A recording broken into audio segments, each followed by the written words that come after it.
Pada video ini, saya akan menjelaskan mengenai asuhan persalinan dengan judul mekanisme persalinan normal.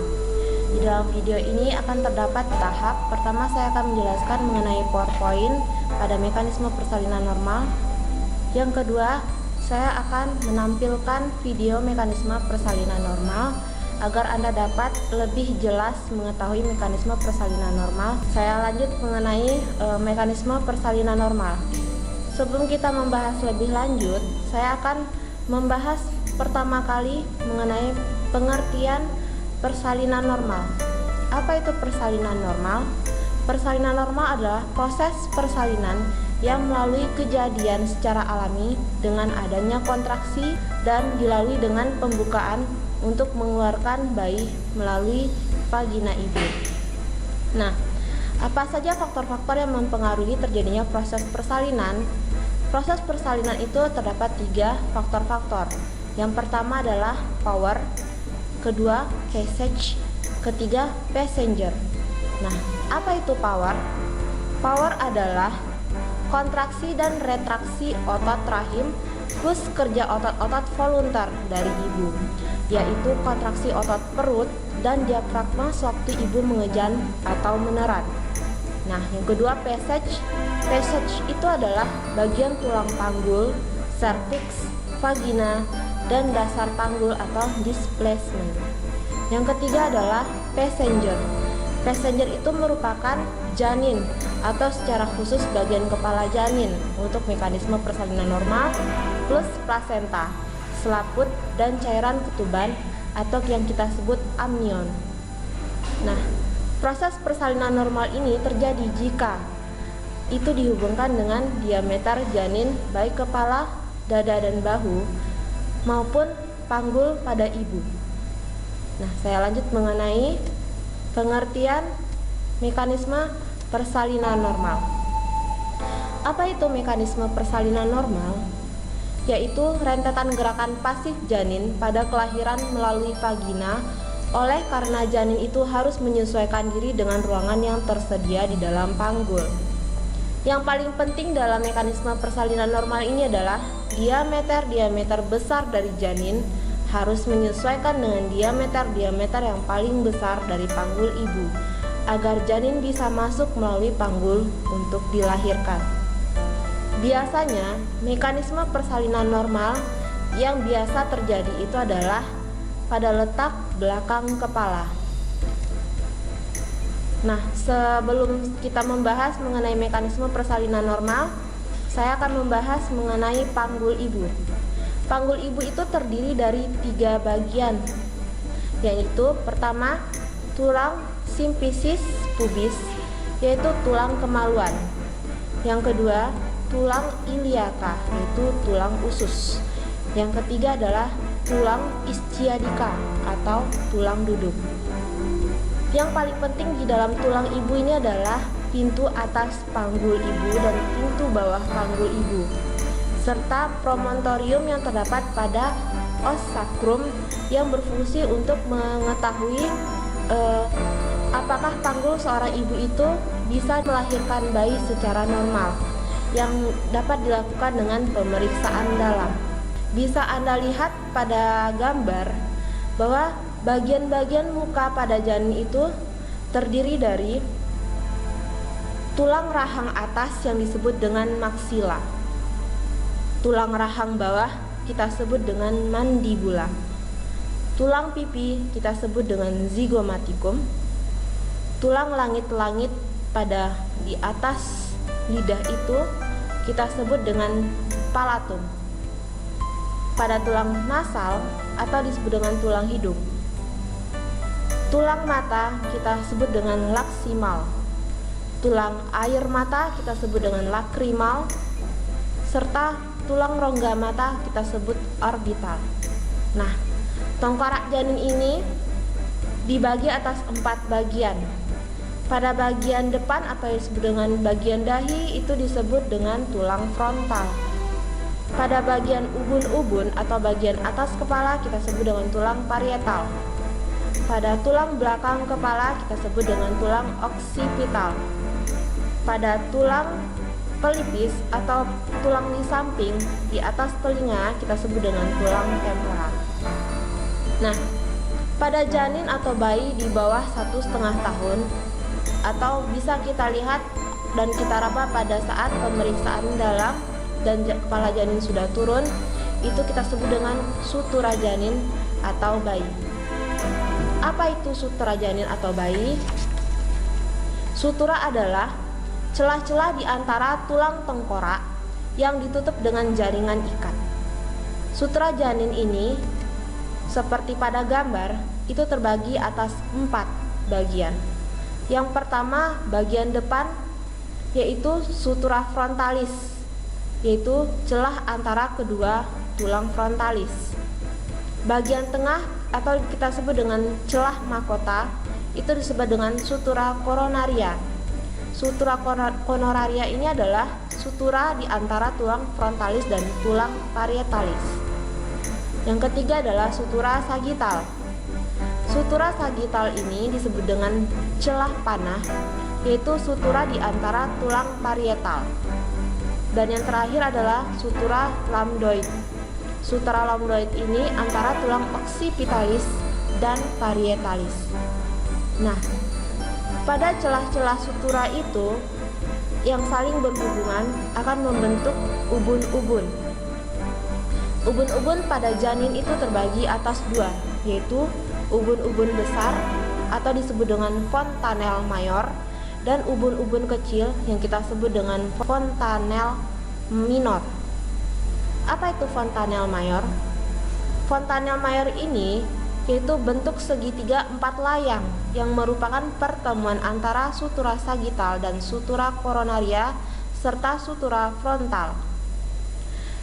Dengan bentuk sudut lancip terletak di sutura sagital.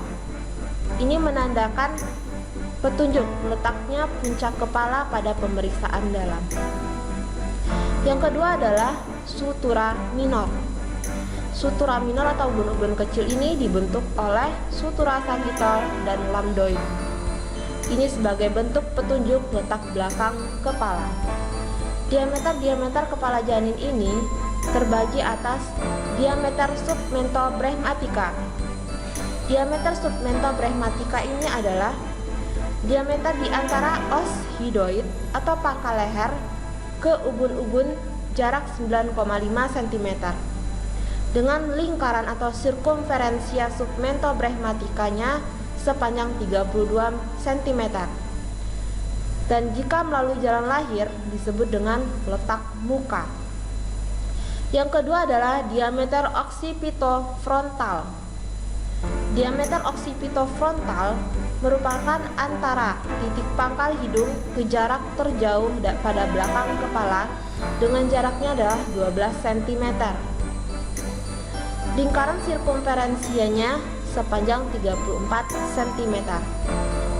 Dan melalui jalan lahir disebut dengan letak puncak kepala. Yang ketiga adalah diameter suboccipitobrehmatica.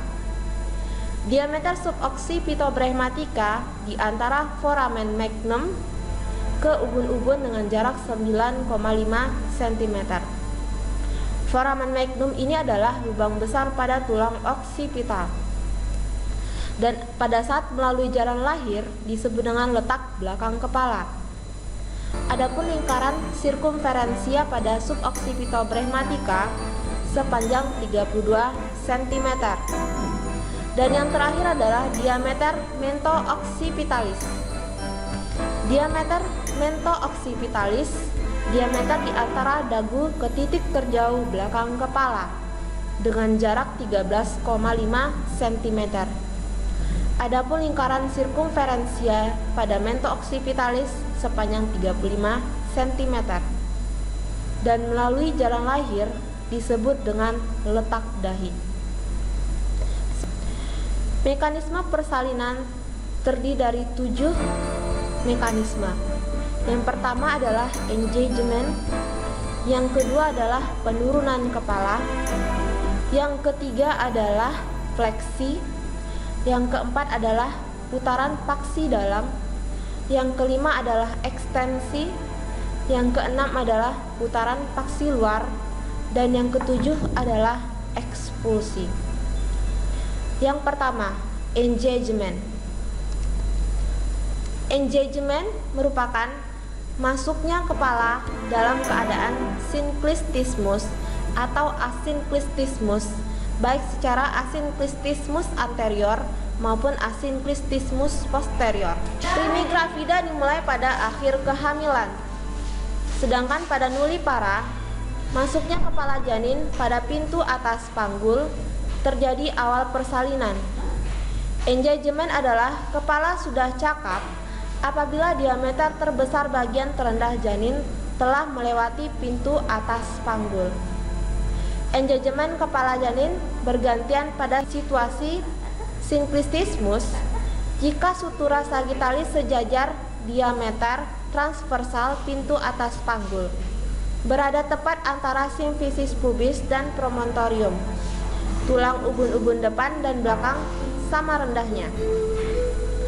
Yang kedua adalah asinklistismus jika sutura sagittalis dalam keadaan belakang kepala, mendekati promontorium dan ke depan mendekati simfisis pubis. Asinklistismus anterior ini jika sutura sagittalis mendekati promontorium dan parietal depan lebih rendah dari ubun-ubun belakang. Sedangkan asinklistismus posterior jika sutura sagittalis mendekati simfisis pubis, parietal belakang lebih rendah dari ubun-ubun depan. Jadi, kebalikan dari asinklistismus anterior. Mekanisme persalinan yang kedua adalah penurunan kepala. Pada primipara, masuknya kepala janin ke dalam pintu atas panggul terjadi sebelum persalinan, sedangkan turunnya kepala terjadi setelah itu. Inilah yang menandakan dimulainya kala 2 persalinan atau pengeluaran janin. Pada nullipara, masuk dan turunnya kepala janin ke dalam panggul terjadi secara bersamaan. Fleksi. Fleksi ini adalah pada awal persalinan yang disebabkan terjadinya tahanan terhadap penurunan, di mana bisa Anda lihat pada gambar dagu bayi mendekati dadanya dan diameter terendah adalah occipito pragmatica. Maksudnya dengan turunnya kepala, fleksi akan bertambah sehingga ubun-ubun kecil lebih rendah dari ubun-ubun besar yang berfungsi mencari ukuran kepala terkecil melalui jalan lahir. Fleksi timbul karena ada didorong maju dan mendapat tahanan dari pinggir pintu atas panggul, serviks dan dasar panggul. Pada putaran paksi dalam, itu adalah terjadi untuk pemutaran dari bagian depan sedemikian rupa sehingga bagian depan janin memutar ke bawah simfisis. Ini digunakan untuk suatu usaha menyesuaikan posisi kepala dengan bentuk jalan lahir, sehingga bagian terbawah janin yang bisa Anda lihat pada gambar adalah ubun-ubun kecil. Ubun-ubun kecil bergerak ke depan simfisis. Ekstensi. Karena sumbu jalan lahir pintu bawah panggul mengarah ke atas, ini merupakan subocciput sebagai hipomoklion, sehingga lahirlah secara berturut-turut ubun-ubun besar, hidung, mulut, dan dagu bayi. Nah, disinilah fungsi bidan dalam membantu proses pencegahan terjadinya defleksi secara maksimal yang dapat berindikasi terjadinya robekan perineum secara meluas. Selanjutnya adalah putaran paksi luar. Putaran paksi luar di mana kepala memutar kembali ke arah punggung anak. Bahu mengalami putaran paksi dalam. Kepala melanjutkan putaran hingga belakang kepala berhadapan lagi dengan tuber ischiadicum secara sepihak. Di sini berfungsi untuk menghilangkan torsi pada leher karena putaran paksi dalam yang sebelumnya terjadi. Dan yang terakhir atau mekanisme persalinan yang ketujuh adalah ekspulsi. Setelah anak berhasil melakukan putaran paksi luar secara sempurna, maka bahu depan sebagai hipomoklion untuk kelahiran bahu belakang. Apa itu hipomoklion? Hipomoklion adalah titik putar janin. Setelah kedua bahu bayi lahir, maka bidan dapat membantu proses kelahiran seluruh badan bayi dilahirkan searah sumbu jalan lahir, yaitu dimulai dari tangan, dada, perut, bokong, sampai ke kaki. Sekian saja penjelasan mengenai PowerPoint. Saya akan menampilkan video mengenai mekanisme persalinan untuk lebih jelasnya.